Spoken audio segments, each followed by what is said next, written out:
आप कोई भी अकाउंटिंग सॉफ्टवेयर यूज़ करते हैं तो उसके लिए आपके पास पहले से अकाउंट का बेसिक नॉलेज होना चाहिए। मैं ए के गुप्ता इस वीडियो से पहले 3 वीडियो अकाउंटिंग के बेसिक के बारे में अपलोड कर चुका हूँ। इस चौथे वीडियो में मैं जर्नल एंट्री की थोड़ी और चर्चा करने जा रहा हूँ। तो आइए शुरू करते हैं बेसिक्स ऑफ अकाउंटिंग। देखिए, इसमें हम पहले एक दो तीन तीन सेट बना चुके हैं। इस चौथे सेट में cash received from ABC company, received a cheque from XYW company और कमीशन रिसीव्ड एज कैश, ये तीन जन बिजनेस ट्रांजेक्शन्स की बात कर रहा हूँ। तो पहला है जैसे cash received from ABC company. तो इसमें हम गोल्डन रूल्स के अकॉर्डिंग देखेंगे कि हमारे पास आया क्या। तो debit what comes in, credit what goes out, जो सेकंड गोल्डन रूल्स है उसके अकॉर्डिंग हम देख रहे हैं हमारे पास कैश आया। हाँ, जब हम कैश रिसीव करेंगे तो हमारे पास कैश आएगा, तो कैश अकाउंट को डेबिट करेंगे। और देने वाला कौन है? हाँ, पर्सनल अकाउंट का जो फर्स्ट रूल है गोल्डन रूल में, उसमें है देने वाला कौन है। तो एबीसी कंपनी देने वाला है, देने वाले को क्रेडिट करते हैं, इसलिए यहाँ पे टू एबीसी कंपनी लिखेंगे। दूसरा है received a cheque from XYW company. तो यहाँ हम फिर वही बात देखेंगे कि हमारे पास आया क्या। तो चेक आया तो चेक बैंक में जाएगा, तो बैंक अकाउंट को हम डेबिट करेंगे। चेक की वैल्यू तभी है जब वो बैंक में जाके कैश में कन्वर्ट हो जाए या बैंक उसको जेन्युइन तरीके से इशू किया हुआ चेक एक्सेप्ट करे और हमारे अकाउंट में वो उसके पे अमाउंट को जोड़ दे, तो बैंक अकाउंट को डेबिट करेंगे। और चेक देने वाला कौन है? XYW कंपनी है, तो देने वाले को क्रेडिट करते हैं, इसलिए यहाँ पे XVW कंपनी जो है, XYW कंपनी है, XYW कंपनी जो है वो हमारे को चेक दे रहा है, इसलिए उसको यहाँ पे डेबिट करेंगे। और फिर तीसरा है कमीशन रिसिप्ट एज कैश। तो यहाँ पे देखेंगे कि हमारे पास आया क्या। तो जब कैश के रूप में हम कमीशन रिसीव कर रहे हैं, कोई हमको दे रहा है कैश कमीशन के रूप में, तो हमारे पास कैश आया, इसलिए कैश अकाउंट को डेबिट करेंगे।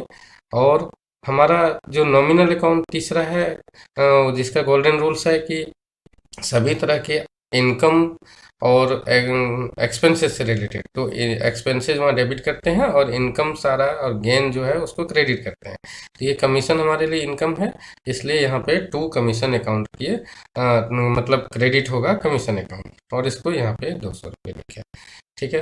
अब एक सेट और हम्म, है जिसमें है cash paid to working company, paid to WBC through cheque और पेड रेंट।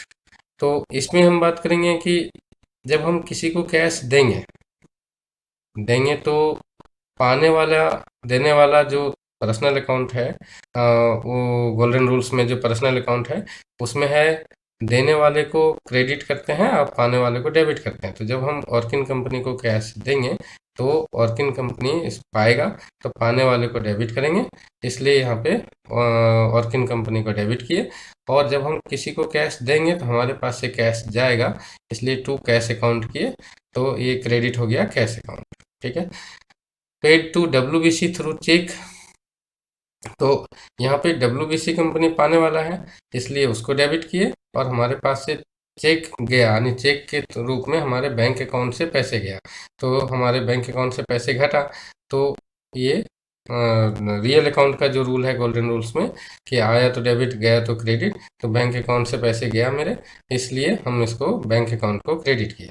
और तीसरा है पेड रेंट। यहाँ पे रेंट अकाउंट को डेबिट किए और रियल अकाउंट के दूसरे जो गोल्डन रूल्स में जो दूसरा रूल है रियल अकाउंट का कि आया तो डेबिट गया तो क्रेडिट, तो कैश हमारे पास से घटा, इसलिए हम यहाँ पे कैश अकाउंट को क्रेडिट किए। तो आइए अब छठे सेट की ओर बढ़ते हैं।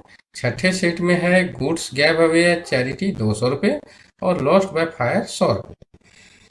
जब हम चैरिटी करते हैं तो चैरिटी हमारे लिए नॉमिनल अकाउंट है, तो चैरिटी अकाउंट डेबिट करेंगे क्योंकि सारे खर्चे और नुकसान को डेबिट किया जाता है।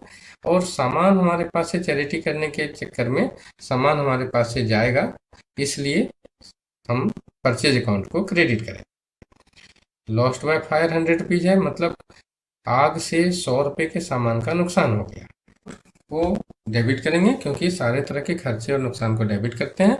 और उसमें सामान का हमारा नुकसान हो रहा है, इसलिए सामान हमारे पास से जा रहा है या लॉस हो रहा है, तो परचेज अकाउंट जो खरीद के रखा हुआ सामान था उसका नुकसान हो रहा है, इसलिए वो परचेज अकाउंट को क्रेडिट करेंगे। इतना सा जो अकाउंट का सेट है, पहले सेट से छठे सेट तक जो हम यहाँ पे चर्चा किए, इसी को बार बार बनाइए, इसी तरह की चीज़ों पे दिमाग लगाइए, रिसर्च करिए, सोचिए कि बिजनेस में क्या ट्रांजैक्शन हो सकता है, और इसी फॉर्मेट पर आप अपना अकाउंट को और बनाइए और सोचिए कि बिजनेस में किसी ने सामान दिया, कोई नुकसान हुआ, डिस्काउंट मिला, प्रॉफिट हुआ, सेल हुआ, ये जो कुछ भी हुआ, उन सारे को आप कैसे नोट करेंगे। तो कॉपी में जब आप थोड़ा थोड़ा नोट करना इसको सीखेंगे, तो आपको आपका कॉन्सेप्ट क्लियर होगा अकाउंट का। टैली अकाउंटिंग सॉफ्टवेयर हो या कोई भी अकाउंटिंग सॉफ्टवेयर हो, उसमें इसका एंट्री करना आपके लिए ज़्यादा आसान होता जाएगा जब आप इन सेट्स को और इस जो गोल्डन रूल्स जो हम बताए शुरू में, उस गोल्डन रूल्स को अच्छे से प्रैक्टिस करेंगे, एंट्री करेंगे, समझेंगे। हाँ, ये जो रूल्स की बात की, इस पे बेस्ट डेबिट और क्रेडिट को जब आप अच्छे से समझेंगे तो आप अकाउंट को ज़्यादा अच्छे से जानेंगे। और बेसिक ऑफ अकाउंट यही है, इसको आप जितना ज़्यादा से ज़्यादा अच्छे से क्लियर करेंगे, उतना ही बढ़िया आप अकाउंटिंग सॉफ्टवेयर को समझ पाएंगे। अकाउंटिंग में जो अभी तक हम कर रहे थे वो जर्नल एंट्री था। जो भी दिन भर ट्रांजेक्शन होता है उसको जर्नल में लिखा जाता है। उसके बाद एक एक अकाउंट का अलग अलग हिसाब रखा जाता है, जिसको लेजर बोलते हैं। जैसे कुल कितने का किसी पार्टी का ड्यूज है, कितने का सेल हो चुका, कितना परचेज किया जा चुका, कितनी सैलरी बांटी जा चुकी, इस अलग अलग हिसाब लिखने को जर्नल के एंट्रीज से निकाल निकाल के अलग अलग लेजर पोस्टिंग किया जाता है, और फिर उसका एक बैलेंस निकाला जाता है, तो उसको लेजर एंट्री लेजर पोस्टिंग करना बोलते हैं। और जब सारे लेजर हमारे तैयार हो जाते हैं, तो फिर उससे वो जो लेजर बना वो सही बना या नहीं, कुछ छूट गया या कुछ डबल एंट्री तो नहीं हो गया, उसको परखने के लिए ट्रायल बैलेंस बनाया जाता है। कैश हमारे पास कितना बचा हुआ है, कितना हमारा कैश आया, कितना गया, उसकी डिटेल को एक जगह देखने के लिए कैश बुक बनाया जाता है। और ओवरऑल एक महीने या एक दिन या एक साल या 6 महीने या कितने भी समय में हमारा बिजनेस में कितना प्रॉफिट हो रहा है, कितना लॉस हो रहा है, ये देखने के लिए प्रॉफिट एंड लॉस अकाउंट बनाया जाता है ट्रायल बैलेंस के बाद।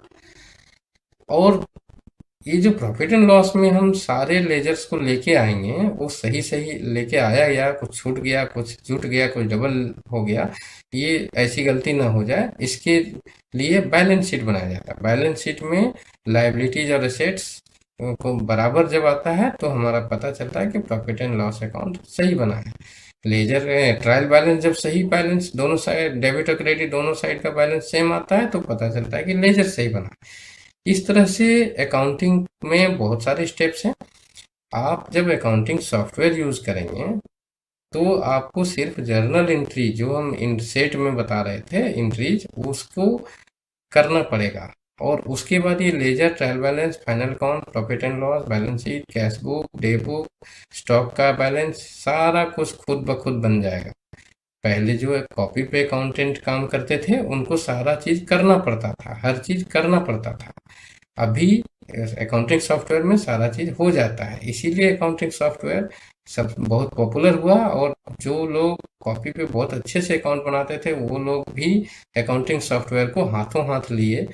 इसीलिए अब आज की डेट में 100% सारे बिजनेसेस का हिसाब कंप्यूटराइज अकाउंटिंग के थ्रू ही रखा जाता है, क्योंकि उसमें अकाउंटेंट को करना बहुत कम पड़ता है, हो जाता है बहुत सारी चीज़ें खुद से, जबकि कॉपी के में हर चीज़ खुद से करना पड़ता है। तो आपको ledger, trial balance, cash book, profit and loss, balance sheet जैसी चीज़ों को यदि सीखना है, समझना है, तो आप किसी कॉमर्स जानकार के साथ बैठिए और उसको आप सीखिए, वो अलग चीज़ है। बट बेसिक कॉन्सेप्ट जो अकाउंट का है वो है जर्नल एंट्री अच्छे से करना आपको आना चाहिए। और यदि आपको वो जो सारा रूल्स है, गोल्डन रूल्स, वो आपको अच्छे से पता होना चाहिए, आपको डेबिट क्रेडिट पता होना चाहिए। तो उसका इस वीडियो में हम डिटेल से डिस्कशन कर चुके। आप वीडियो को रिप्लाई करिए, बार बार देखिए और उसके गोल्डन रूल्स को समझिए, इसके एक एक सेट को समझिए कि किसको डेबिट किसको क्रेडिट क्यों किया गया। और इसी तरह के और भी आप बिजनेस ट्रांजैक्शंस पर दिमाग लगाइए और उसको इसी तरह के फॉर्मेट पे बनाने की कोशिश करिए। आपको किसी तरह का किसी खास एंट्री में इशू हो तो इस वीडियो के कमेंट बॉक्स में आप उसको लिखिए, हम उस पर बात करेंगे, आपको बताने की कोशिश करेंगे।